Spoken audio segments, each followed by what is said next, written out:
ಸಂಸ್ಕೃತಿ ಹಾಗೂ ಕಲೆಗೆ ಮಿತಿಯೇ ಇಲ್ಲ. ಅದರಲ್ಲೂ ಜಾನಪದ ಸಂಗೀತ ಮತ್ತು ನೃತ್ಯ ನಮ್ಮ ಸಂಸ್ಕೃತಿಯನ್ನು ಎತ್ತಿ ಹಿಡಿಯುವಲ್ಲಿ ಮುಖ್ಯ ರೂವಾರಿ.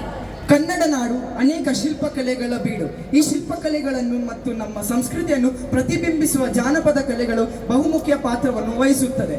ನಮ್ಮ ಜಾನಪದ ಸಂಗೀತ ಮತ್ತು ನೃತ್ಯದ ಕೆಲವು ತುಣುಕುಗಳು ನಮ್ಮ ಪುಟಾಣಿಗಳು ನಮ್ಮ ಮುಂದೆ ತರಲಿದ್ದಾರೆ. ಬನ್ನಿ ಹಾಗಾದ್ರೆ ನಮ್ಮ ಕಾವೇರಿ ತಂಡವನ್ನು ಸ್ವಾಗತಿಸೋಣ. ಹಾಗೂ ಅವರು 4 ವಿವಿಧ ಜಾನಪದಗಳಿಗೆ ಹಾಡುಗಳಿಗೆ ಕುಣಿಯಲಿದ್ದಾರೆ. ಬರಲಿ ಅವರಿಗೆ ಒಂದು ಜಾನದ ಚಪ್ಪಾಳೆ.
ಮಾಯ